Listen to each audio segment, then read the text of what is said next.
Question देखने को मिलता है। आज का टॉपिक का नाम है कर्क रेखा से संबंधित क्वेश्चन। कर्क रेखा से संबंधित क्वेश्चन जो पूछे जाते हैं उन सब के बारे में डिस्कस कर रहे हैं। तो आप सामने देख रहे होंगे भारत का मैप। प्रैक्टिकली तौर पर हम आज सीखेंगे और आप अगर इस मेरे साथ अगर इसको सीखने की कोशिश करेंगे तो जिंदगी भर, मैं आज इस चीज की आपको गारंटी देता हूं कि जिंदगी भर आप इस चीज को कभी नहीं भूलेंगे। तो दोस्तों बहुत अच्छे से इस वीडियो को देखना है और मैं जितने भी सेंट्रल और स्टेट लेवल में जब भी एग्जामिनर यहां से क्वेश्चन बनाता है तो वो सभी क्वेश्चन मैं आप लोगों को आज समझाऊंगा, बताऊंगा। सबसे पहला बेसिक क्वेश्चन अगर हम देखें कि भारत में कर्क रेखा को स्पर्श करने वाले राज्यों की संख्या कितनी है? 8 राज्य भारत में कर्क रेखा को स्पर्श करते हैं। तो उनको हम देखेंगे। सबसे पहले कर्क रेखा को बना देते हैं। कर्क रेखा को 23.5 डिग्री उत्तरी अक्षांश या कैंसर ट्रॉपिक, और या आप इसको कह सकते हैं 23.5 डिग्री उत्तरी अक्षांश। तो कई नामों से इसको जाना जाता है। ये आपके सामने मैंने बना दिया है। और अब सबसे पहले इनके नाम लिख लेते हैं। पहले इनके मतलब इसके बारे में जो क्वेश्चन पूछा जाता है, सबसे पहले बेसिक हम देखेंगे 23.5 डिग्री उत्तरी अक्षांश।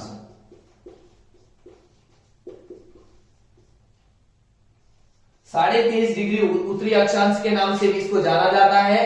और इसको आप कर्क रेखा के नाम से भी आप इसको जानते हैं और ट्रॉपिक कैंसर के नाम से भी इसको जानते हैं।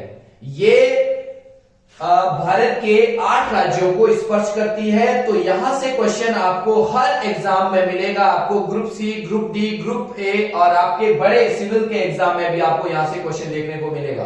तो ध्यान देंगे, बहुत अच्छे तरीके से मैं आप लोगों को समझाने की कोशिश करूंगा और मुझे पूर्ण विश्वास है कि आप आज इसको देखेंगे तो हमेशा के लिए यहां से आप क्वेश्चन बहुत अच्छा बना के जाएंगे और कभी इसको नहीं भूलेंगे। तो सबसे पहले बात करते हैं दोस्तों हम गुजरात। सबसे पहले जो इसको स्पर्श करता है, अगर हम पश्चिम से पूरब की ओर जाते हैं तो इस राज्य का नाम है गुजरात। गुजरात के बाद सीमा रेखा लगती है राजस्थान की और दूसरे नंबर में लगाता है राजस्थान। तो दोस्तों आपको पता है दूसरे स्थान में कौन लगाता है? राजस्थान। आप भी ऐसे ही मेहनत करना, भारत का मैप एक बार बना देना और ऐसे ही आप प्रैक्टिकल करना, तो आप लोगों को भी हमेशा के लिए ये मैप याद होगा और आप हमेशा इस क्वेश्चन को अच्छे से करके आएंगे और अपना एक नंबर पूरा कंप्लीट करेंगे। राजस्थान के बाद दोस्तों इसके बाद लगता है इसके साथ मध्य प्रदेश, और मध्य प्रदेश के बाद आपका आता है आपका छत्तीसगढ़,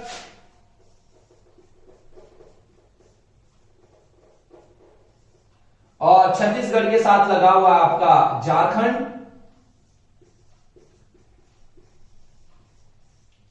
और झारखंड के बाद आपका लगा हुआ है पश्चिम बंगाल,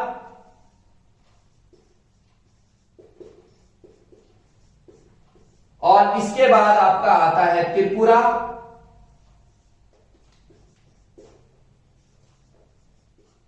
और सबसे लास्ट पूरब में ये है मिजोरम। तो दोस्तों ये तो सबसे बेसिक क्वेश्चन है और ये बेसिक क्वेश्चन पूछा जाता है। आपका सीरियल ये है आपका पश्चिम से पूरब और ये है पूरब से पश्चिम की ओर। अब अगर आप बड़े एग्जामों की बात करें या सिविल के एग्जामों की बात करें या एसएससी सीजीएल जैसे एग्जामों की बात करें तो वहां पर एग्जामिनर इसका बहुत ही इंपॉर्टेंट क्वेश्चन बनाता है। आपको क्वेश्चन बनाएगा पूरब से पश्चिम की ओर, पूरब से पश्चिम की ओर आने पर कर्क रेखा को स्पर्श करने वाला क्रमबद्ध रूप से चौथे स्थान का या 5वें स्थान का या दूसरे स्थान का या तीसरे स्थान का राज्य कौन सा है? तो मान लीजिए जैसे अगर मैं क्वेश्चन बनाऊं पूरब से पश्चिम की ओर, पूरब से पश्चिम की ओर बढ़ आते हुए क्रम में तीसरे स्थान का राज्य कौन सा है जो कर्क रेखा को स्पर्श करता है? तो पहला नंबर आपका मिजोरम का, दूसरा आपका क्या नाम त्रिपुरा, और तीसरा नंबर आपका आ गया वेस्ट बंगाल। तो आप यहीं से इस क्वेश्चन को आसानी से टैकल कर सकते हैं और अपना एक नंबर पूरा कंप्लीट कर सकते हैं एग्जाम में। अगर यहां की बात करें कि पश्चिम से पूरब की ओर अगर हम बढ़े, पश्चिम से पूरब की ओर अगर हम बढ़ते हैं तो कर्क रेखा को स्पर्श करने वाला 5वें स्थान का राज्य कौन सा है? तो पहला नंबर दोस्तों आएगा गुजरात, दूसरा आएगा राजस्थान, तीसरा आएगा मध्य प्रदेश, चौथा आएगा आपका छत्तीसगढ़ और 5वां नंबर आएगा आपका झारखंड। तो आपका आंसर क्या होगा दोस्तों? झारखंड। तो इसको इसी तरीके से आप लोग भी तैयार करेंगे घर में। वो एक बार आप सभी लोग भारत का मैप बना दीजिए। जिस बच्चे को, जिस कैंडिडेट को ये राज्यों का पता होगा कि कौन सा राज्य किसके साथ लगा हुआ है, वो कभी भी इस क्वेश्चन को गलत नहीं कर सकता। आप लोग भी ऐसी मेहनत करेंगे और इस वीडियो को पूरा देखेंगे। 2 से 3 बार इस वीडियो को आप एक बार देख लीजिए, आपका क्वेश्चन हमेशा सही होगा दोस्तों। अब कुछ क्वेश्चन इससे और ऐसे भी पूछे जाते हैं, जैसे झारखंड है तो दोस्तों यहां पर आपका झारखंड है, तो झारखंड की राजधानी रांची, ये क्वेश्चन भी सबसे ज्यादा बार पूछा जाता है। किस राज्य, भारत के किस राज्य की राजधानी कर्क रेखा को स्पर्श करती है? तो झारखंड की राजधानी रांची कर्क रेखा को स्पर्श करती है। तो ये वाला क्वेश्चन भी बहुत बार एग्जामों में पूछा गया है, आपके एसएससी सीजीएल में पूछा गया है, यूपीएससी में पूछा गया है। तो ये वाले क्वेश्चन भी आप लोगों के लिए बहुत इंपॉर्टेंट रहने वाला है। इसके साथ साथ दोस्तों अब क्वेश्चन यहां पर भी बनता है कि भारत के राज्यों के साथ बीच में किस देश को स्पर्श करती है कर्क रेखा? तो ये बीच में दोस्तों ये है आपका बांग्लादेश। बांग्लादेश बीच में है और बांग्लादेश को भी भारत के 8 राज्यों के बीच में स्पर्श करती है। ये क्वेश्चन भी आपको एग्जाम में देखने को मिलेगा, तो इसकी भी आप बहुत अच्छे से तैयारी करें। अब बात करते हैं दोस्तों, ये जो कर्क रेखा है, कर्क रेखा भारत को 2 बराबर भागों में बांटती है। और यहां से क्वेश्चन देखो, कर्क रेखा से 2 बराबर भागों में बांटती है, तो उन दोनों भागों या 2 कटिबंधी क्षेत्रों में बांटती है। तो इन दोनों कटिबंधी क्षेत्रों के आप नाम भी लिख लेंगे, क्वेश्चन बनता भी है। भारत में 2 कटिबंधी क्षेत्र है जलवायु की दृष्टि से। ये जो दक्षिण वाला क्षेत्र है, कर्क रेखा से जो दक्षिण वाला क्षेत्र है, इस क्षेत्र को बोला जाता है उष्ण। इसको बोला जाता है दोस्तों उष्ण कटिबंधी या उष्ण कटिबंध क्षेत्र। और ये जो उत्तर वाला क्षेत्र है, इसको बोला जाता है दोस्तों शीतोष्ण, शीतोष्ण कटिबंध। तो ये वाला क्वेश्चन भी बहुत इंपॉर्टेंट रहने वाला है एग्जाम की दृष्टि से, और हो सकता है आपको आगे आने वाले एग्जामों में जो आप अभी प्रिपरेशन कर रहे हैं, तैयारी कर रहे हैं, उसमें आपको ये यहां से क्वेश्चन बने।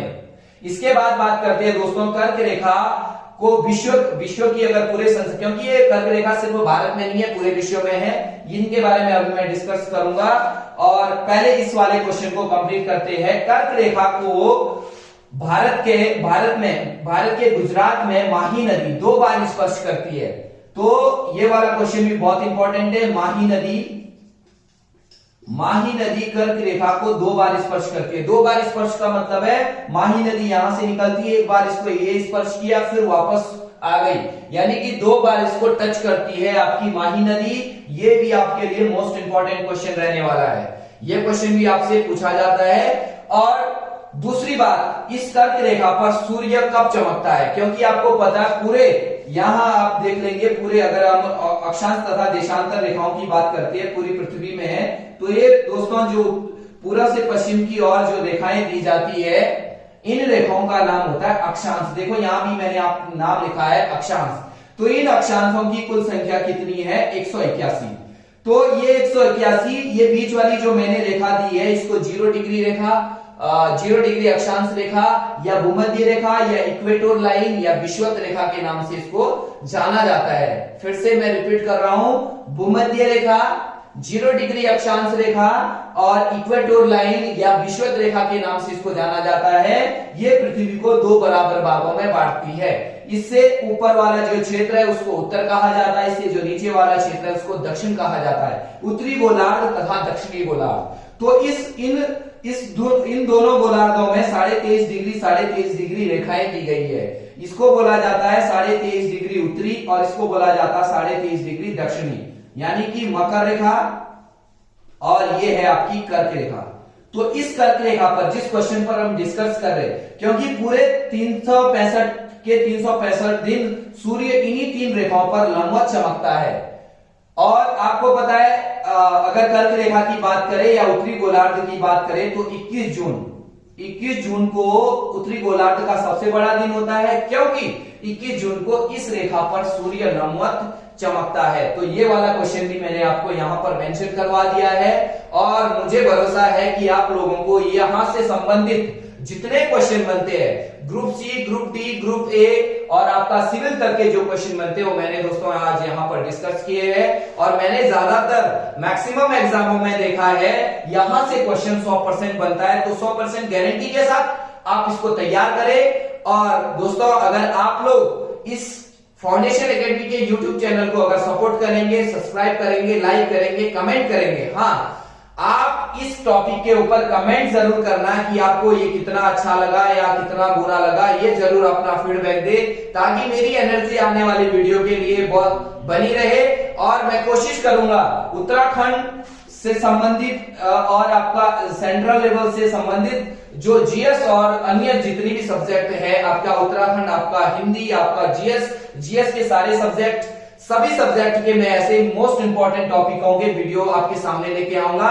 वो सभी वीडियो आप लोगों के लिए बहुत बेनिफिशियल रहने वाले हैं। आप लोगों को सिर्फ सब्सक्राइब करना है, लाइक करना है, कमेंट करना है। और आने वाले समय में मैं यहां से फाउंडेशन एकेडमी के यूट्यूब चैनल से आप लोगों को ऑनलाइन क्लासेस प्रोवाइड करवाऊंगा, वो निःशुल्क रहेगी। और मैं चाहूंगा हर एक उस विद्यार्थी तक ये वीडियो पहुंचे जिनको इसकी जरूरत है, जो कोचिंग नहीं जा पाते हैं। तो मेरे मिशन में आप सभी लोगों का बहुत सपोर्ट रहेगा और सभी लोगों का इसमें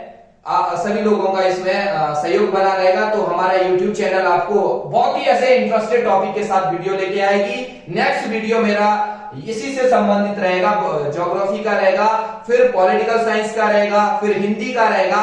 सभी सब्जेक्ट के आपको ऐसे इंटरेस्टेड और रोमांचक मैं वीडियो लेके आऊंगा। तो आज के लिए इतना ही। जय हिंद, जय भारत, धन्यवाद।